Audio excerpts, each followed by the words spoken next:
Dieu. Mais ce matin, je vais vous donner quelques clés qui vont vous aider à discerner davantage la voix de Dieu. La semaine dernière, j'ai dit, est-ce Dieu ou est-ce bon? Il y a un bon que Dieu n'est pas dedans. Parce que c'est la connaissance du bien et du mal. Il y avait un bien, vous savez, c'est quoi qui fait le bien-mal? C'est lorsque c'est notre propre raisonnement et non ce que Dieu désire pour nous. Aux yeux de Ève, le fruit était bon. Il était bon à manger. Il était bon pour ouvrir l'intelligence. L'ennemi était venu semer du doute par rapport à ce que Dieu avait dit. Est-ce que Dieu a vraiment dit? Et souvent, le combat de l'enfant de Dieu, le combat, pourquoi que l'apôtre Paul parle d'un combat de foi? Parce qu'il y a un combat entre ce que Dieu dit et ce que nos propres pensées veulent nous dire. Et je crois que nous avançons de plus en plus dans ce monde où est-ce qu'on a besoin d'entendre clairement la voix de l'Esprit et pas la voix de notre propre connaissance, de nos propres choses qu'on apprend. Vous savez, c'est important de pouvoir distinguer entre ce qui est Dieu et ce qui est bon. Il y a une différence entre ce qui vient de Dieu et ce qui est bon. C'est sûr, ce qui vient de Dieu est toujours bon, mais il y a un bon qui est bon selon nous et pas selon Dieu. Alors, c'est là qu'il faut faire la différence entre les deux et on a besoin du Saint-Esprit afin de saisir. Par exemple, une chose qu'on doit tamiser par la parole de Dieu, c'est Halloween. Aujourd'hui, on ne célèbre pas Halloween.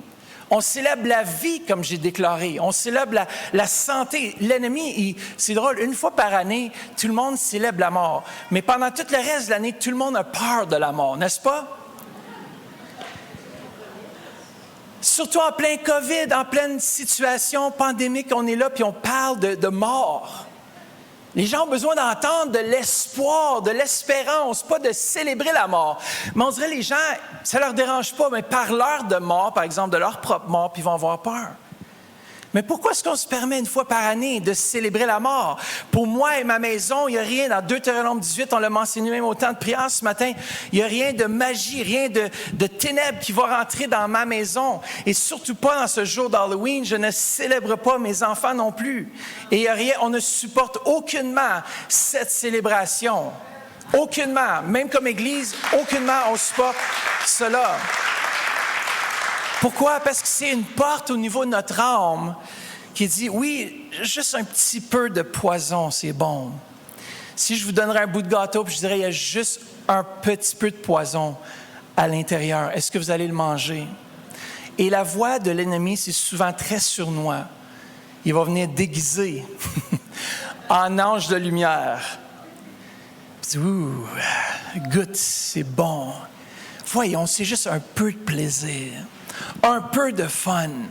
Faut pas être trop religieux, pasteur Matt. Non. Je ne permets pas à cela d'entrer dans ma maison.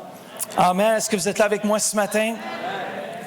Troisièmement, on a partagé la semaine dernière, je suis dans l'introduction, on y arrive. L'esprit de divination ou l'esprit de révélation. Et lorsqu'on est désobéissant dans notre cœur à la voix de l'Esprit Saint, on peut rapidement tomber dans la sorcellerie de la divination. Lorsque Dieu nous demande de faire quelque chose et qu'on est désobéissant à sa voix, on laisse, dans le fond, l'accès à notre âme à une autre voix. Et souvent, il y a des chrétiens qui pensent, est-ce qu'un enfant de Dieu peut être influencé par de mauvais esprits? Et je vais vous dire oui. Parce qu'il y a des endroits dans notre âme qu'on permet à l'ennemi de venir, de nous parler, de nous souffler des choses, parce qu'on a ouvert par notre désobéissance ou notre manque de compréhension des choses de Dieu, on a ouvert une brèche. Et maintenant, l'ennemi vient nous influencer. Est-ce qu'on parle d'être possédé? Dans la parole de Dieu, c'est mal traduit, même en français, parce qu'il n'y a aucune notion au terme possédé au sens propre d'appartenance. Si tu es un enfant de Dieu, tu ne peux pas être possédé par l'Esprit de Dieu et possédé par un mauvais esprit. Le mot « possession » comme tel, c'était par séquence. On voit que même dans le Nouveau Testament, on voit qu'il y avait des gens qui étaient pris par des esprits impurs, mais ils étaient en directe influence sous l'esprit du mal. Et un enfant de Dieu, tous les domaines de sa vie qui ne sont pas sous l'influence de Dieu, Saint-Esprit, peuvent être sous une autre influence. Et pour nous, c'est important de réaliser que tu peux être un chrétien de longue date, mais quand même être influencé dans certains domaines de ta vie par de mauvais esprits. Et c'est là que nous, en tant qu'enfants de Dieu, on a besoin de sa parole afin de pouvoir discerner qu'est-ce que Dieu s'attend de chacun de nous. Est-ce que vous êtes là ce matin? Alors, ce matin, le titre de mon message, c'est « Authentifier la voix de Dieu » ou « Authentifier la voix qu'on entend ». Dans le fond, on peut entendre toutes sortes de voix. Alors, comment trier? Comment dire ça, c'est la voix de Dieu, ça, c'est pas la voix de Dieu, ça, c'est mes propres pensées. Alors, ce matin, on va regarder cela. Le verset clé pour ce qui a trait ce matin, c'est dans Romains chapitre 12, verset 2. Et la version de la parole vivante nous dit ceci. « Ne vous coulez pas simplement dans le moule de tout le monde. Ne conformez pas votre vie aux principes qui régissent le siècle présent. Ne copiez pas les modes et les habitudes du jour. Laissez-vous plutôt entièrement, dis entièrement, transformer par le renouvellement de votre mentalité. Adoptez une attitude intérieure différente. Je fais une pause brièvement. On voit que souvent, dans les Écritures, on voit que nos propres pensées, souvent, peuvent dominer. C'est-à-dire notre raisonnement. Peut-être c'est notre éducation, peut-être c'est la façon dont on a été élevé. Et il y a des façons de penser qui sont erronées. Il y a des façons de voir la vie qui sont un mensonge. Et lorsqu'on a cru à un mensonge pendant longtemps, on a pensé qu'un certain mensonge, c'était la vérité, ça devient une forteresse dans nos vies. Et c'est pour ça qu'on a besoin de la parole de Dieu pour briser ces forteresses. Je vais aller un petit peu plus loin. Donnez quoi à vos pensées une nouvelle orientation afin de quoi? De pouvoir discerner ce que Dieu veut de vous. Ainsi, vous serez capable de reconnaître ce qui est bon à ses yeux, ce qui lui plaît et qui vous conduit à une réelle maturité. Ce matin, on va regarder des points qui sont tellement essentiels pour saisir cela. Et la semaine prochaine aussi, on va continuer dans cette même lignée de pensée. Mais la première chose qu'on doit réaliser par rapport à cela, c'est que Dieu est esprit. Dieu est un être spirituel. Il n'est pas un être charnel. Et nous aussi, on est un être spirituel. On a un esprit qui a une âme qui habite dans un corps. Est-ce qu'on peut dire ensemble, je suis un esprit... On va dire ensemble, qui a une âme qui habite dans un corps. On comprend tout cela. Le Saint-Esprit communique avec notre esprit. Il communique l'amour, il transforme et révèle le cœur de Dieu, et l'Esprit Saint est l'expression et la personne même de Dieu. Il est Dieu, l'Esprit de Dieu qui vient habiter dans nos cœurs lorsqu'on lui donne notre vie, lorsqu'on cède notre vie à Dieu. Notre âme qui était morte, pas notre âme, notre esprit qui n'était pas en vie, prend vie. Il y a quelque chose qui se passe, que la vie de Dieu, cette vie Zoé, vient habiter dans notre esprit.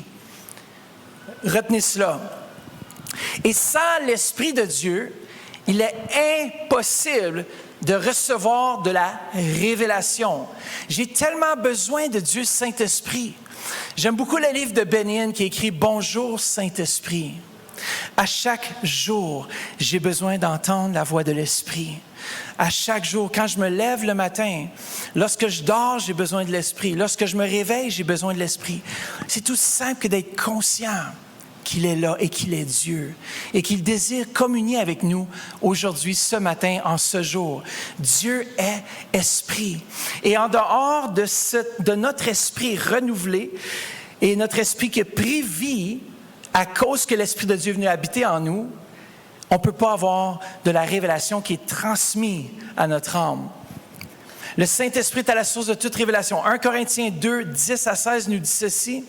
« Or, Dieu nous a quoi révélé cette sagesse par son esprit. L'esprit, en effet, l'Esprit de Dieu scrute tout, même les pensées profondes de Dieu. Nul, dites nul, ne peut connaître ce qui est en Dieu si ce n'est l'Esprit de Dieu. Alors, sans cette connexion avec Dieu Saint-Esprit, j'ai aucune idée qu'est-ce que Dieu Saint-Esprit s'attend de moi. Aucune. Je suis laissé à moi-même, laissé à mon propre pouvoir, laissé à mon propre raisonnement. Et c'est pour ça que l'enfant de Dieu a besoin de permettre à Dieu, l'Esprit, le Saint-Esprit de Dieu, de venir transformer son esprit et de pouvoir transmettre cela à son âme. L'homme qui est parfois charnel, qui combat la volonté de l'Esprit. Et le combat se passe au niveau de l'âme. Frères et sœurs, on va regarder ça dans quelques instants. Mais l'homme qui n'a que ses facultés naturelles, ici, n'est pas en mesure. Dit n'est pas en mesure. Aucunement. Il ne peut même pas être capable de mesurer ou de percevoir ce qui vient de l'Esprit de Dieu. Il n'accepte pas ses dons et n'admet pas les vérités spirituelles. Elles sont à ses yeux pure folie et il est incapable de les comprendre. Pourquoi? Parce que seul l'Esprit de Dieu permet de les discerner. Et c'est à la lumière de cet esprit qu'elle demande à être jugée. L'homme qui n'a que ses facultés naturelles ne peut pas saisir ce qui vient de l'Esprit de Dieu. Mais nous, vu qu'on a accepté Jésus dans notre cœur, on voit un petit peu plus loin, celui qui possède maintenant cet esprit, et nous le possédons. Est-ce que vous possédez le Saint-Esprit? Ou c'est lui qui nous possède? Celui qui possède cet esprit, par contre, est capable de quoi? De tout comprendre et de tout approfondir. Dis bien approfondir. Mais nous avons reçu l'Esprit du Seigneur et nous possédons la pensée même du Christ.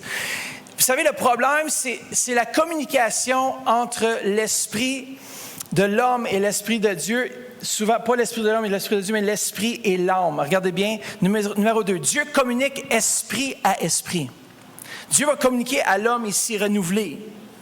Il communique sa volonté, il communique ses désirs, il communique qui il est.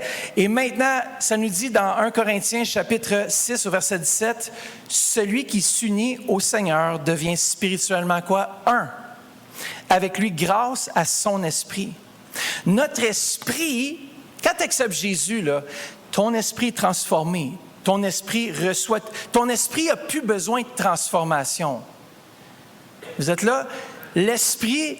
Ton esprit est déjà à l'image de Christ. Elle a déjà la pensée de Dieu parce que Dieu est esprit et il est un, spirituellement un. Si quelque chose est un, ça me fait penser au mariage. On est un avec Dieu. Moi, je suis un avec mon épouse. Est-ce que vous comprenez l'importance? On est spirituellement un avec lui et Dieu communique à notre esprit renouvelé. Il ne connecte pas souvent directement à mon cerveau.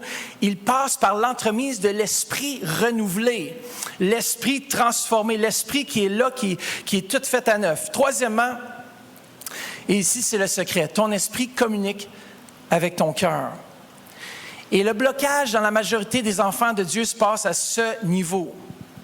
On a lu dans Romains que si on veut connaître ce qui est bon, agréable et parfait, qui est la volonté parfaite de Dieu, on doit renouveler notre façon de voir les choses.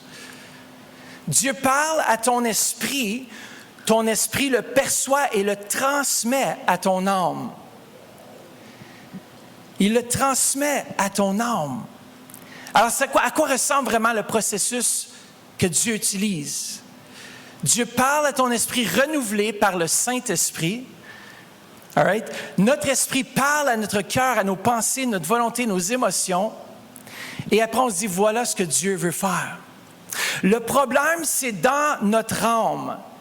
Ce matin, je disais justement que Dieu ne peut pas agir dans ta vie, même si tu es enfant de Dieu, dans la mesure où tu ne connais pas sa volonté écrite. Si Dieu, par exemple, dit que par ses meurtrissures, tu es guéri, si pour toi, dans ta façon de penser, dans ton âme, tu dis, mais Dieu envoie la maladie, c'est en contradiction avec la volonté du Père et je ne peux rien recevoir de mon esprit parce qu'on a tout reçu dans notre être spirituel, n'est-ce pas? On est un avec Dieu dans notre esprit. Et même si je ne pense pas tout à fait comme Dieu présentement, c'est un processus. Dis à quelqu'un, c'est un processus de renouvellement. Pourquoi est-ce qu'on voit que tout ce qui est pur, que tout ce qui est soit l'objet de vos pensées, c'est de renouveler constamment nos pensées. Nos pensées sont ceux qui ont la capacité de bloquer le ciel dans nos vies. Nos pensées peuvent empêcher littéralement la main de Dieu d'agir. Je vais vous dire pourquoi. Parce que vous êtes créés libres. Et on peut penser de la façon qu'on veut penser, mais parfois notre propre raisonnement et notre propre façon de voir la vie, de voir les choses, peut bloquer qu'on puisse recevoir de la part de Dieu quelque chose. Tout endroit dans nos vies qui ne sont pas, qu'on ne cède pas à Dieu, c'est un endroit qu'on peut céder à un esprit familier, qu'on peut céder à un esprit contraire. Parce que c'est des erreurs, tout ce qu'on croit dans notre âme qui va à l'encontre de la volonté de Dieu écrite ou révélée, c'est des endroits dans nos vies où est-ce qu'on ouvre la porte. Par exemple, si tu crois pour toi à Halloween, il n'y a pas de problème, même après avoir lu Deutéronome, il n'y a pas de problème, porte ouverte. Dans mon âme, je refuse la vérité. Et en refusant la vérité, il peut y avoir un esprit d'erreur qui vient et j'ouvre la porte aux esprits correspondants. C'est pour ça qu'il y a beaucoup d'enfants de Dieu aujourd'hui qui sont dans toutes sortes de tourments, toutes sortes de troubles, parce que leurs pensées ne s'alignent pas avec celles de l'Esprit et il ne peut y avoir transfert entre le ciel et terre, entre nous et Dieu, si nos pensées ne s'alignent pas. Il doit y avoir alignement dans notre raisonnement, dans notre façon de voir avec la parole de Dieu. La parole de Dieu, c'est la prophétie la plus certaine. La parole de Dieu, ça nous dit qu'elle est épurée, ça veut dire qu'elle est testée, elle a passé le test du temps. Et c'est la seule chose qui demeure pour l'éternité. La parole que Dieu a dite, la parole qu'il a déclarée. Si nous, on s'aligne avec cela, il y a un transfert du ciel directement au travers de notre esprit à l'âme qui guérit après le corps. Le corps va toujours suivre la direction de ton âme, toujours. L'âme veut contrôler, l'âme veut diriger. Lorsqu'on dit qu'il y a des chrétiens charnels, c'est des chrétiens littéralement qui ne permettent pas ou qui ne croient pas la parole dans son entièreté. Et qu'est-ce qui arrive, c'est que dans les domaines de ta vie que tu te crois au-dessus de la parole de Dieu, c'est des portes à une voix familière. C'est une porte ouverte à l'ennemi. C'est une porte qui dit, Seigneur, je ne fais pas confiance à ta parole à ce niveau, je mets une ligne dans le sable, et la communication entre le ciel et ton âme est bloquée. Pourtant, ton esprit est sauvé. Est-ce que ça veut dire que tu n'es plus sauvé? Non. Tout ce que ça veut dire, c'est qu'il doit y avoir un renouvellement. Et c'est pour ça que on parle souvent d'un processus. C'est un processus. Le roi David, lorsqu'il a passé à travers le processus de Dieu, il y a eu des promesses dans sa vie. Et il y a un processus de transformation. Le processus, il ne se passe pas dans l'esprit. Il se passe dans notre âme. Et chacun d'entre nous, les endroits dans notre âme, dans nos propres pensées. Et c'est pour ça que j'aime les études. Les études, j'ai étudié au collège et tout ça. Mais parfois, il peut y avoir des dangers dans certaines choses qui sont véhiculées comme étant des vérités. Et l'enfant de Dieu croit ces choses. Et après ça, il base sa vie sur certains des principes de ce monde et se demande pourquoi dans sa vie ça va mal. C'est pour ça qu'on doit toujours filtrer ce qu'on entend, ce qu'on reçoit dans les shows de télévision, dans n'importe quoi, dans des talk shows, dans les shows. On doit le filtrer avec le tamis ou le tamis de la parole de Dieu. Si ça ne s'aligne pas avec la pensée de Dieu, pour moi, je le refuse catégoriquement. On doit dire non, stop. Ce n'est pas la pensée de Dieu, je le refuse. De cette façon-là, Dieu peut continuer à agir dans ces moyens-là, dans mon âme. Mon âme a besoin de renouvellement. Mon âme a besoin d'être transformée. Quotidiennement, je demande à Dieu, par l'entremise de sa parole, de me transformer. Pourquoi est-ce que parfois tu es en train de lire ta Bible et tu as une révélation? C'est ton âme qui saisit le principe spirituel. Et au moment où est-ce que ton âme saisit la volonté de Dieu, et le principe qu'il y a dans ce passage que tu as peut-être lu pendant longtemps, mais il y a quelque chose dans ton âme, il y a un déclic qui permet à l'Esprit de Dieu de venir, et l'Esprit de Dieu vient avec une paix. Il y a quelque chose qui vient, lorsque Dieu communique avec ton cœur, tu n'es plus agacé, il y a quelque chose qui... c'est comme une paix. Tu dis, wow, quelle révélation, n'est-ce pas? Est-ce que vous avez déjà lu votre Bible? Et tout à coup, il y a un transfert qui se fait du ciel à la terre. C'est pour ça qu'on a besoin de l'Esprit de Dieu, frères et sœurs. Il y a des choses dans notre âme que seul lui peut nous aider à transformer. Et Dieu, le Saint-Esprit, va toujours nous diriger, soit dans sa parole, soit même par l'entremise d'un frère. Il va nous diriger dans des endroits qui vont nous mettre à l'épreuve. La parole de Dieu va nous épurer. La parole de Dieu va travailler notre âme. Parce que lorsqu'on lit un passage, pardonne afin que tu sois pardonné. Quelqu'un te fait du mal, ton âme veut bloquer. Et qu'est-ce qui arrive? Ça nous dit même que si tu ne pardonnes pas, ton Père céleste ne peut pas pardonner non plus tes offenses. C'est grave. Il y a des gens qui marchent dans la colère, qui marchent dans toutes sortes de choses à cause qu'ils n'ont pas permis au ciel d'intervenir là pour aider à pardonner. Si tu pardonnes et tu comprends le principe et Dieu te révèle l'importance du pardon et que tu l'acceptes comme faisant partie de ta marche à chaque jour, la vie est tellement belle parce que Dieu vient t'aider. Si je comprends le principe du pardon, puis il va y avoir des gens qui vont vous offenser. Il y a des gens qui vont vous faire du mal. Mais qu'est-ce que la parole de Dieu nous dit? Aime tes ennemis. Fais du bien à ceux qui te font du mal. Ton ennemi te demande de faire 1 kilomètre, t'en fais 2. C'est complètement le contraire de la logique de ce monde qui dit si quelqu'un te fait du mal, mais toi tu lui fais du mal en retour. Et dans ces domaines de nos vies qui ne s'alignent pas avec la pensée de Dieu, il y a des blocages. Il y a des tourments qui viennent avec ça parce que, dans le fond, on n'accepte pas ce que Dieu dit parce que dans notre... Voici la connaissance du bien et du mal. Dans notre façon de raisonner, on pense que c'est bien de faire ce qu'on fait en dehors de ce que Dieu dit. Et le danger vient toujours là et nous guette. L'ennemi, il sait comment suggérer. Il fait des suggestions. Est-ce que la parole de Dieu est peut-être... Il y a peut-être des failles? Hein? Combien d'entre vous, moi je me rappelle, le jour où je m'ai converti, je suis rentré à la maison. Bon, il faut que vous sachiez que je m'ai converti 2 fois. J'ai confessé Jésus publiquement 2 fois parce que j'étais tellement perdu.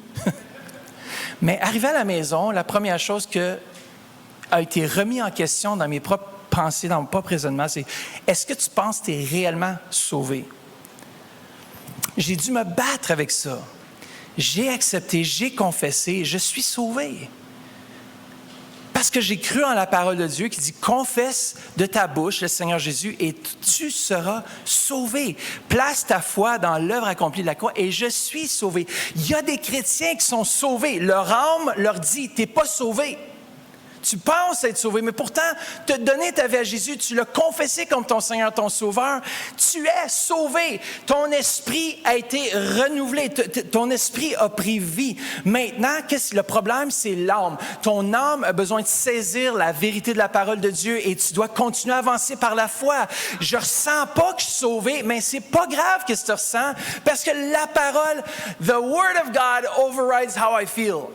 La parole de Dieu est plus grande. Je pense, oui, je raisonne en anglais. La parole de Dieu est beaucoup plus grande que mes propres pensées. Si ton cœur te condamne, la Bible dit, Dieu est plus grand que ton cœur. Ton cœur, c'est ton âme, tes pensées, tes émotions. Il y a des fois, tu ne sentiras pas d'aller à l'église. Mais qu'est-ce que la parole de Dieu dit? Ne néglige pas d'être là ensemble avec des frères en temps en plus. On devrait changer, donner l'accès à partir d'en avant, tu vois, comme ça. Quand les gens arrivent à l'église en retard, ils passent devant, puis bloquer toutes les allées, comme ça, ils passent tout le long pour faire le tour là par en arrière, puis après aller s'asseoir. C'est une farce. Mais dans nos vies, tout ce qui ne s'aligne pas avec sa parole va à l'encontre de la volonté de Dieu. Et on ne peut pas demander à Dieu de bénir quelque chose qu'on sait dans notre cœur qui n'est pas correct. C'est impossible. Dieu ne peut pas aller à l'encontre de sa propre parole. Et parfois, l'enfant de Dieu pense qu'il est mieux que le Seigneur, puis il sait mieux que Dieu. Il ne peut pas ni se démentir. Sa parole, elle est vraie aujourd'hui. Si Dieu, il dit qu'il guérit, ma responsabilité, c'est de nourrir mon âme avec cette réalité. C'est la vérité. La réalité te démontre que tu es encore malade, mais la vérité qui surpasse notre réalité dit que je suis guéri. Est-ce que je vais croire mon âme qui me dit Dieu, il ne veut pas me guérir? Il guérit les autres, mais pas moi. Mensonge de l'ennemi. Et aussitôt qu'on commence à le croire, Dieu, le Saint-Esprit, ne peut pas intervenir dans notre raisonnement. C'est pour ça que Jésus demandait toujours, est-ce que tu as la foi? Est-ce que tu veux être guéri? Quelle question on demandait à quelqu'un qui ça fait des années qu'il est couché sur le bord d'une piscine, puis disait, est-ce que tu veux être guéri? Quelle était la réponse? C'était une question presque illogique, mais Jésus savait que chaque questionnement, chaque chose qu'il posait faisait la différence si cette personne-là était capable de recevoir ou non. Et c'est pour ça que dans nos vies, notre âme est importante à renouveler, à changer nos pensées. Si on regarde 15 heures de Netflix par jour ou par semaine et qu'on lit 15 minutes de la parole de Dieu, éventuellement, c'est les modes, les pensées, les façons d'agir de ce monde qui vont prendre le dessus de façon naturelle. Tu vas penser que tu fais le bon choix parce que tes pensées sont adaptées aux choses de ce monde. Et c'est tout à fait normal. Il ne faut pas vous poser de questions si vous réagissez ou vous agissez pas bien dans certaines circonstances. C'est parce que le monde, la façon de voir de ce monde est contraire aux voix et à la pensée de Dieu. Et c'est à ce niveau-là de l'âme qu'on a besoin de demander l'aide au Saint-Esprit, de dire, Saint-Esprit, j'ai besoin de toi, j'ai besoin de saisir les principes de ton royaume, j'ai besoin que tu puisses m'aider à renouveler mes pensées. Dans le psaume 37, versets 3 à 4, c'est dit, fais de l'Éternel tes délices et il te donnera ce que ton cœur désire, dans la mesure où est-ce que ton âme est transformée et se laisse transformer à l'image de Dieu. Ton âme, écoutez bien ça, c'est fort, ton âme commence à naturellement vouloir et désirer ce que Dieu veut. Attends, je le redis.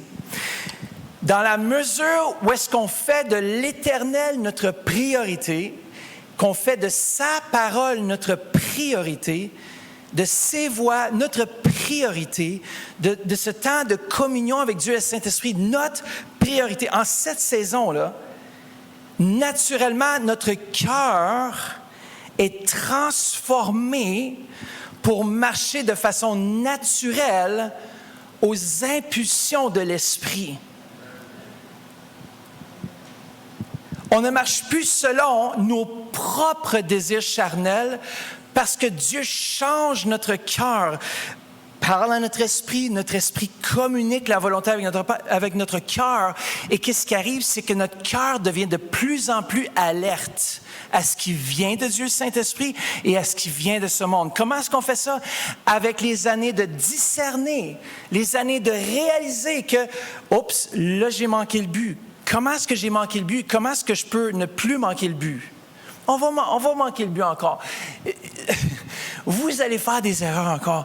Qu'est-ce qui préoccupe Dieu? C'est que vous vous relevez. Vous dites, Seigneur, où est-ce que je suis allé? Où est-ce que j'ai fait l'erreur? Aide-moi à marcher selon ta volonté. Ce que j'aime, c'est que si on fait de l'Éternel nos délices, il nous donne ce que notre cœur désire. Comment savoir lorsqu'une saison arrive à une fin?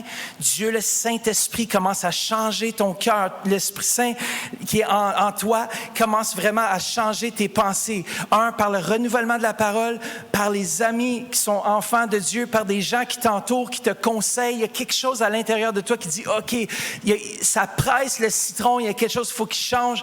Et tout à coup, paf! On accepte ce changement dans notre âme, peut-être une façon de voir qui est erreur. Et aussitôt qu'on l'accepte, qu'on dit, Seigneur, si c'est ta volonté, je l'accepte et je le reçois, même si c'est difficile. Il y a des fois où est-ce que, par exemple, mon père me dit, tu n'es pas soumis. Je suis comme, what? Et là, en dedans, tout en dedans de toi. Tu sais, quand tu entends une parole où il dit, Pasteur, je pense que là tu manques de soumission, tu manques, ton cœur s'éloigne de... Et je suis comme, de quoi tu parles? Éventuellement, on ne comprend pas toujours. Parce que Dieu, parfois, il va nous demander de faire des choses qui s'alignent. Ça ne va jamais aller à l'encontre de la parole de Dieu. Ça, c'est 100% garanti. Mais des fois, il va aller contre logique. C'est-à-dire qu'il va nous demander de faire des choses qui... Notre façon de raisonner, de voir la situation, c'est que, par exemple, dans une vie de couple, c'est moi qui ai raison. Oui, mais est-ce que le Seigneur te demande d'avoir raison ou de vivre en paix? Et parfois, on argumente avec Dieu, dit non, mais je veux avoir raison, c'est moi qui... Oui, mais est-ce que c'est important? C'est plus important de faire ce que Dieu te demande de faire qu'il de pardonner et de laisser aller. On dit toujours qu'il faut choisir nos batailles. Il y a des batailles qui ne valent pas la peine d'être combattues. Messieurs, dépatez pas avec vos femmes, surtout quand elles sont frustrées. C'est juste... En anglais, on dirait « it's like a downhill battle ». Tu sais, si tu combats en reculons, là, tu sais. Puis vice-versa, ça peut arriver de l'autre sens aussi. Il y a des fois où est-ce qu'on sait qu'on a tort, mais qu'on ne veut pas l'admettre parce que l'orgueil nous empêche de l'admettre. Mais pour vivre en paix, pour vivre en harmonie avec la volonté de Dieu, il y a parfois, il faut céder notre volonté et dire, Seigneur, je te fais confiance. Je ne comprends pas tout. Je ne suis pas d'accord nécessairement, mais je cède ma volonté à la tienne. Non pas ma volonté, mais que ta volonté soit faite. Jésus a dit qu'il a appris l'obéissance par les choses qu'il a souffert. La volonté du Père ne va pas toujours à l'encontre, ne va pas toujours dans le même sens que notre raisonnement ou notre logique. Mais Dieu nous demande de lui faire confiance, de faire confiance à sa parole qui dit « Aime tes ennemis, prie pour ceux qui te font du mal. » Et dans la mesure que tu te soumets, Dieu te transforme et tu commences à voir comme il voit, tu commences à saisir comme il veut que tu puisses saisir. Et toutes les fois où est-ce que je m'ai soumis sans comprendre, j'ai eu une percée. C'est-à-dire que dans mon cœur, j'ai senti que j'ai eu une victoire. C'est fou. Pourtant, ça pourrait sembler être une défaite parce que j'avais raison. Vous comprenez? Le raisonnement, ce qui est bien, ce qui est bien, encore une fois, n'est pas nécessairement Dieu. Est-ce Dieu ou est-ce bon? Et Dieu va nous mettre à l'épreuve. Heureusement qu'on ne vit pas dans l'Ancienne Alliance. C'était tellement terrible à cette époque-là. Moïse, par exemple, lorsqu'il a marié une femme étrangère, Aaron et Myriam, ils ont vu, ils ont dit non, c'est pas bon. C'est mauvais qu'est-ce qu'il fait. Mais il y avait la volonté de Dieu, puis après il y avait la volonté de l'homme. On sait que Myriam et Aaron se sont rebellés avec le peuple, ils ont écouté le peuple, ils se sont opposés à Moïse. Qu'est-ce qui est arrivé? La lèpre est tombée sur eux. Merci Seigneur qu'on n'est plus sous l'Ancienne Alliance. On serait peut-être tous lépreux.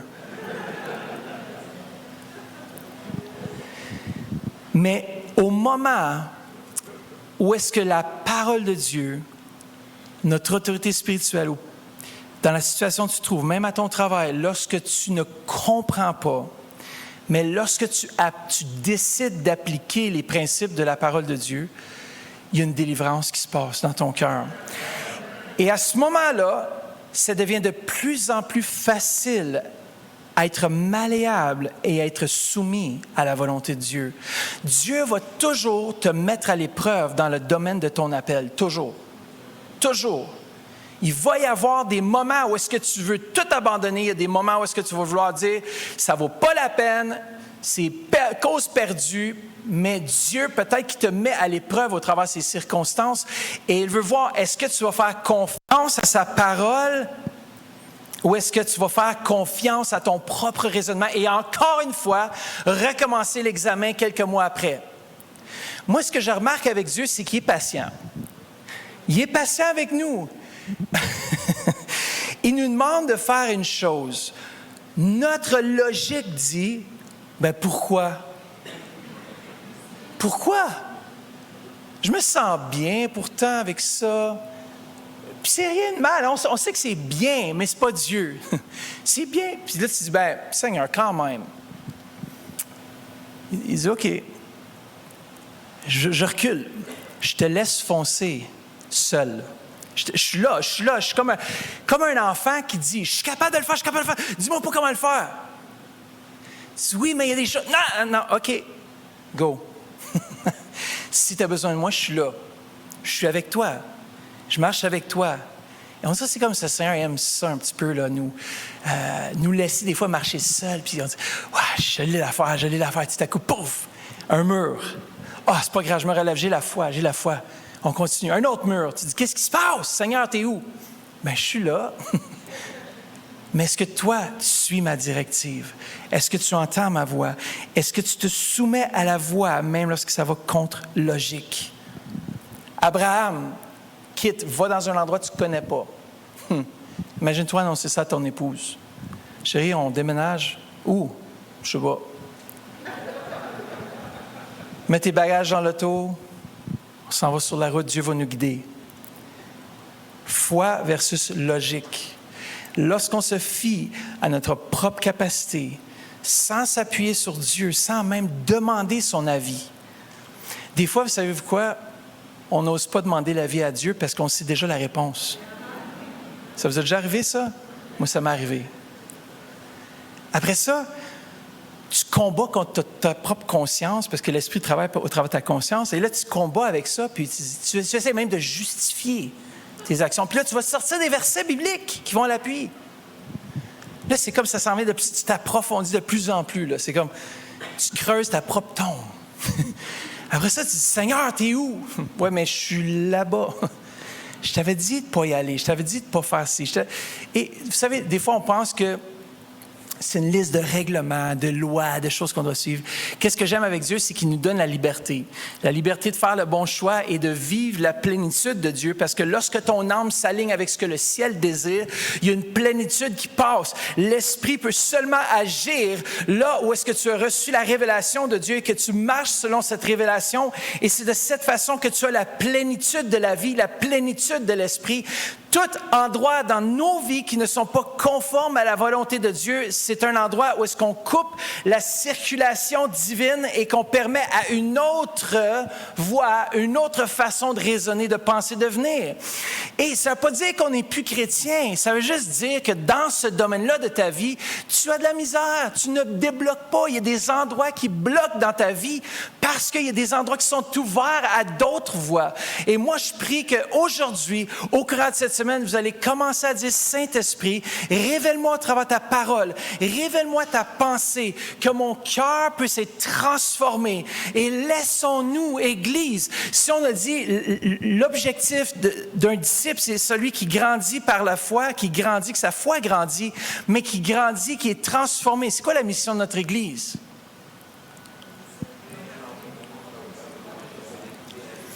Créer un environnement favorable ou être quoi? Ou se connecter, être transformé. La transformation, là, ça prend du temps. Ton âme a besoin d'être renouvelée. Ton âme a besoin d'être transformée. Jusqu'à aujourd'hui, mon âme doit encore être renouvelée. Il y a des domaines que je ne suis même pas conscient moi-même, que ma façon de réfléchir n'est pas selon Dieu. Et ce n'est pas dire que je suis anti-biblique, que je ne suis pas chrétien, que je ne suis pas sauvé, mais tous les domaines que Dieu adresse dans nos vies et qu'on règle avec l'aide de son esprit, c'est un lieu de transformation. La parole de Dieu, elle est vivante et efficace. Elle vient trancher ce qui vient de l'âme et quoi ce qui vient de l'esprit. Elle tranche, elle vient quoi? Elle vient juger, c'est le mot kritikos, ça veut dire qu'elle vient arbitrer. Un arbitre siffle le sifflet quand il y a un coup bas. Et dans nos vies, lorsqu'on veut marcher selon notre propre chair, lorsqu'on est rempli de sa parole, il y a l'arbitre qui siffle. C'est quelqu'un qui est bon à siffler, moi, là, c'est terrible. Là.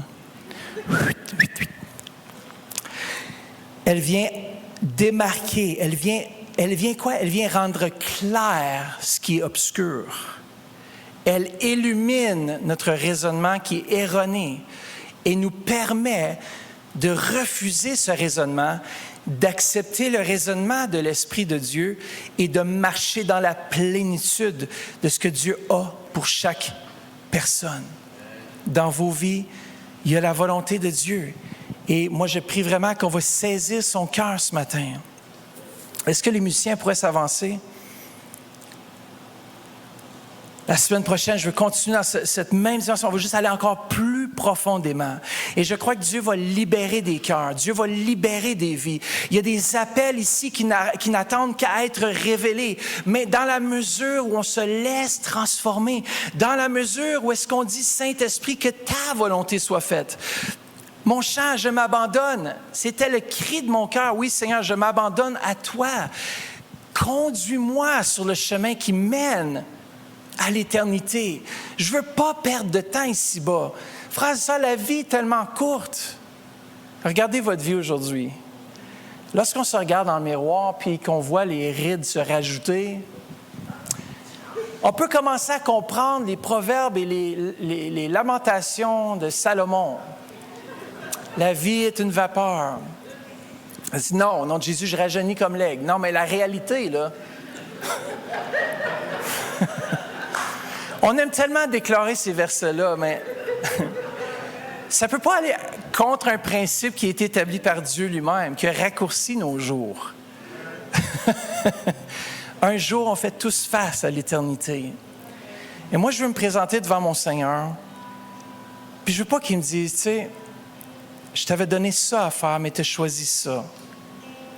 Ça ne veut pas dire que tu n'es pas sauvé, là. On passe tout à côté de la volonté de Dieu parfois.